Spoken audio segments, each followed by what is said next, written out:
one thing I wondered was whether wartime incarceration history has always been something that you were aware of, or was there a particular reason that Christine and Kay, both of you, decided to pivot to a creative expression of this material? Was there a kind of dissatisfaction with the way that things were told, or what? If you could speak to your personal sort of input in your creative expression, that'd be great. I could start, I guess. Okay. So as a, post-war Japanese American, and as an Asian American male in general, I grew up in the 80s. And I think that's when I first saw the exhibit at the Smithsonian, about the Japanese American incarceration. And I did a project about it in high school. And it kind of validated a lot of the insecurities I had felt as a minority, but then I think as incensed as I was at the time, I think I kind of put it on the back burner. And as Asians, I felt more and more comfortable with my identity. I think I probably, it wasn't as immediate to me, as I grew older, and then I established my career as a musician. And it wasn't really until the beginning of the Trump administration where there's a lot of anti-immigration rhetoric. And then, obviously there were some people in the administration talking about using the Japanese American incarceration as precedent for the Muslim ban.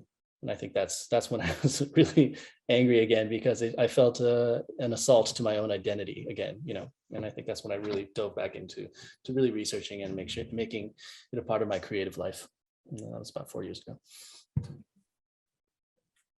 Christine, do you feel that 2017 or 2017 is when Kay starts working on this project, right?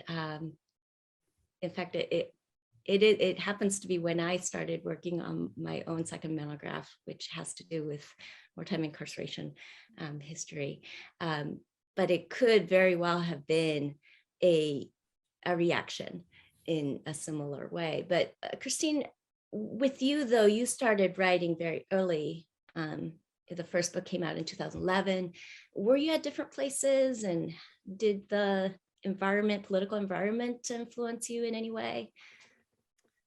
Yeah, I think I have a different experience. So I grew up always knowing about the incarceration. My father was incarcerated himself, and his family was incarcerated. But in addition to that, he was also a historian and a sociologist and a scholar who wrote about the incarceration and taught about it.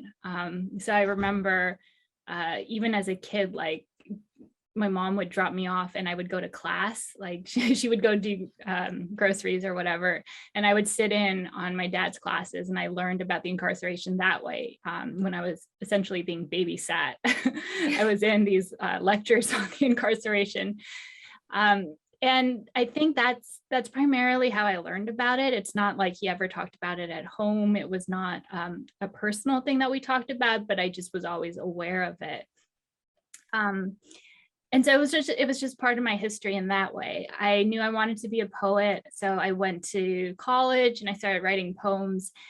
And as I think many Asian American or otherwise minoritized writers feel, I felt like to be a poet meant to write about not the incarceration, to write about things that felt a little bit more politically neutral, or to write about nature, or to write about things like that.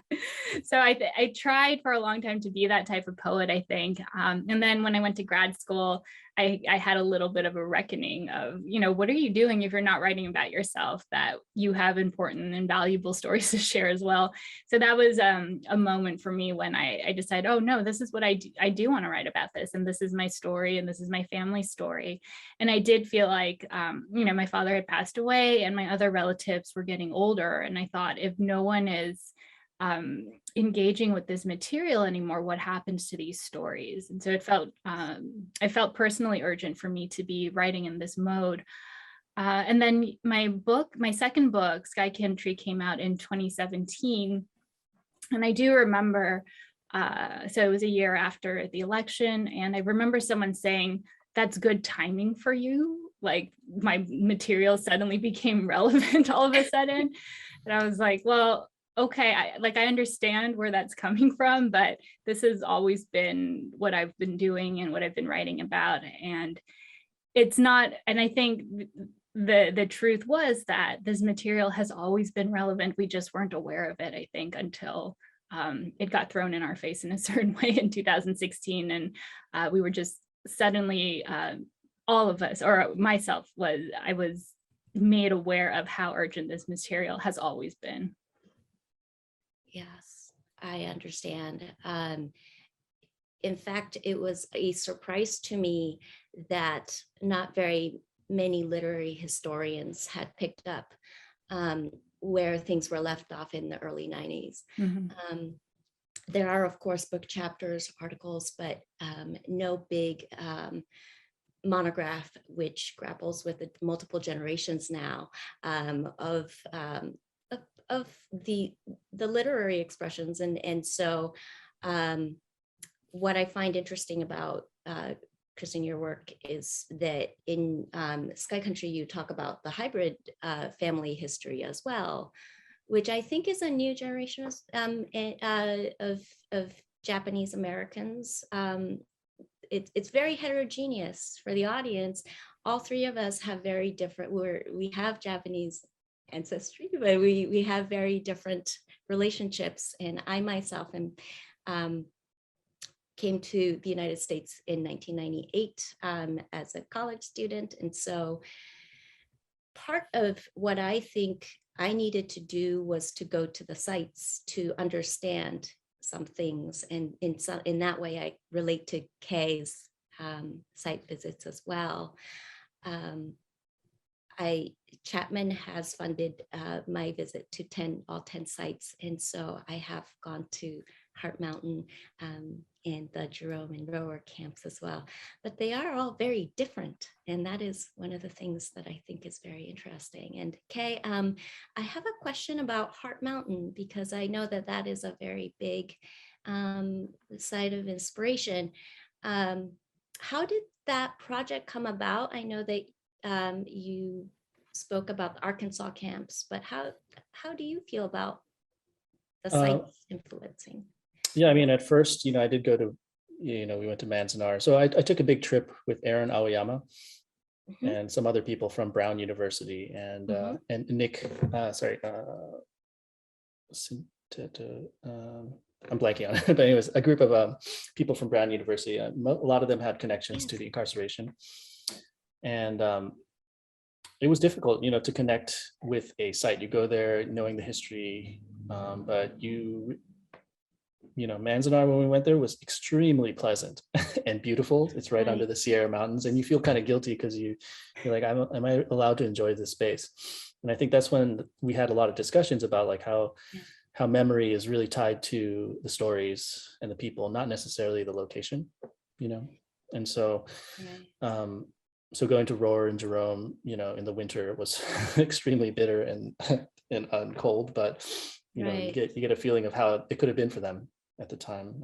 But for Heart Mountain specifically, Erin, I think again it's connecting with the people. Erin's a dear friend of mine, so she was her grandmother was incarcerated there, and she goes there and works there a lot, and it's a beautiful area that I've connected with. My co-director lives in Bozeman, Montana, which I live part-time now, so it's very close. So that's how I got connected. And they have a great interpretive center that's just very supportive of my work. Right. So. In one of your lyrics, I seem to recall that no one should have been sent there. I'm paraphrasing, but no one. But that I feel like that was my experience of it, which was that it is very remote, all of these places. And so they're usually in undesirable places. I also feel bad saying that it's awful there because people live there. So it's like even today. So it's like, but for somebody from Los Angeles, it was probably a shock, huge shock. Somebody who's just come from very temperate places. Yeah. So I had a question about form and why this particular genre for Christine. So there is narrative fiction, which has been predominant, or memoirs, but you choose poetry, and you also reference Lawson Inada, the poet. And so I wondered maybe you could speak to us a little bit about what the form allows you to do, the poetry, and maybe Kay, if it inspires you to say more, that would be wonderful as well. Yeah, that's a great question. I feel like that's also like in general, why did I go into poetry as opposed to another genre? I think, I don't know if there's anything specific about the poetry form for me that allows me to do something with this subject matter. I only know that I decided to become a poet and I couldn't really look back at some point. So this was the lane I had chosen.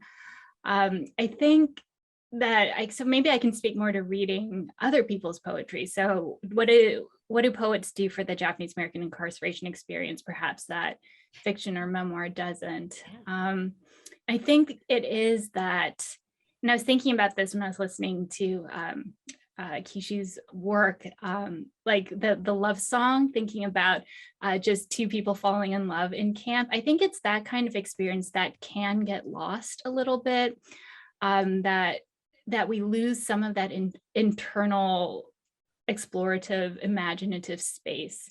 Certainly in nonfiction, of course, but even in fiction, I think we're so trained to look for narrative and plot and character, whereas poetry allows us to go inside somebody's head in a way that, fiction writers can get mad at me, but I don't think that other genres do that to the same degree all the time. So there's something really special about being able to speak without the constraints of narrative. I think there's something about that poetry allows us to do. Yeah, and I can add that. Yeah, I think even as an artist, as a not having any trauma connected to incarceration, it's like opening it up to any kind of artist is really important to keep this story relevant and to continue the tradition of connecting the modern audience with it. Because if you get if you get locked into this one way of telling the story, I think that's when the story becomes static and just not uninteresting. And I think it's really important to just promote any kind of art form, whether you may not know anything about it. Yeah, this is great, and unfortunately, I can do nothing except academic prose. That's important too. That I do believe that there is room in academic prose to be creative, but not in the way that you are able to perform and connect in such a direct way. And so I admire that quite a bit with both of you. One thing Christine said earlier about being, as a young poet, you had to be not non-Japanese, right? I think I can totally relate to that as a musician, songwriter. It's like I've performed when I started Kishi Bashi like 10 years ago, I was really, the boldest thing I could do was have a Japanese sounding name, and mix a little bit of Japanese. And I didn't want to be world music. I didn't want to be world music. Right. And I didn't want to, really, that was a fear. It was an insecurity on my part as an Asian American male. And also just like, I was afraid at the time. And it took me like 10 years to realize that, I speak Japanese. I'm connected to a heritage that I've kind of denied, in all the white spaces that I feel comfortable in. And so I can relate to that evolution. That's really interesting. I myself also chose in my first book project, Asian American publishing history, which is quite neutral. And it wasn't until I accidentally passed Gila River Reservation and Gila River Relocation Center. They're overlapping on my way to Tucson to see a botanical garden there, that I realized perhaps I need to address this, because as a Japanese person, I can understand some of the texts that were written in Japanese. And in a way that, and at the same time, actually, I was doing a peer review of something that came in that said, the Japanese Americans who were miserable to begin with, which made me very angry. Where was that from? Somebody's dissertation. A dissertation by somebody? Which was coming my way to become published as a book. And I thought that there was some problems with the way that representation had been skewed perhaps at certain moments. And so I think poetry and music, your music, humanize these experiences in a way that I think is very necessary. And so I feel very privileged to host this today.